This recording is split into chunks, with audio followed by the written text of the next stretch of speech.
what's specifically being said within Labour circles today, because with me is Gillian Merron, the Chief Executive of the Board of Deputies of British Jews and formerly a Labour MP. Good morning. Good morning. What are your thoughts on this move relating to Shami Chakrabarti? Well, it's beyond disappointment to see this. It looks like a real question about the independence of the Chakrabarti report into anti-Semitism, which was lauded by the leader of the Labour Party as the answer to dealing with the many, many instances of anti-Semitism that had come up. Really questions the independence of that very seriously, because it looks like the award of a peerage in delivery for the delivery of a report which was something of a whitewash and a real disappointment to many in the Jewish community. And it also, there's a real question here about the integrity surrounding this whole appointment. You're making a number of assumptions there, aren't you? I mean, you say it was a whitewash, presumably because it didn't say what you were hoping it would say, but Shami Chakrabarti is a qualified lawyer who will have looked at the evidence and comes to a conclusion that you don't necessarily agree with. Well, part of the tragedy, and your earlier report refers to this, is of course somebody like Shami Chakrabarti has the kind of skills and experience that suit very well to the House of Lords. As Tom Watson has said today, Indeed despite so. criticising it. Yeah. Absolutely right.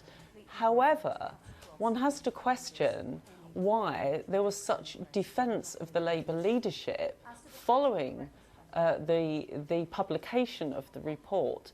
For example, the leader of the Labour Party appeared before the Home Affairs Select Committee. Shami Chakrabarti sat alongside, passing his notes, was reprimanded indeed by the chair of the Home Affairs Select Committee, and also, and I was present at the launch of the report, the Chakrabarti report, there was a terrible incident where there was considerable abuse directed towards a Jewish member of Parliament, and the defence was of the leader who failed to act. So it isn't just a question of we don't like what was there. I take your but point. It was a failure to address real deep fundamentals like the opening up of the political space that has allowed anti-Semitism in. The other way of reading this, though, surely would be that she is asked to conduct the inquiry that she conducted. The leadership are grateful for her having done so, and therefore, under the system we have, whether you like it or not, they have the opportunity to give her some sort of acknowledgement for that. There are rather fundamental problems with that way of thinking.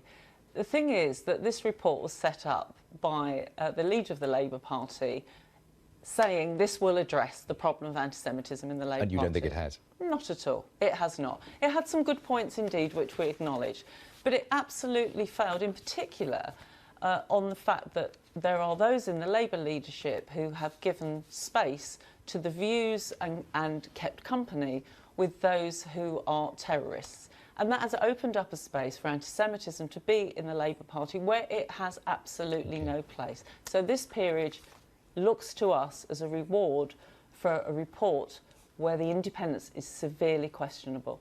We must leave it there. Thank you for coming in, Thank you. Gillian Merron.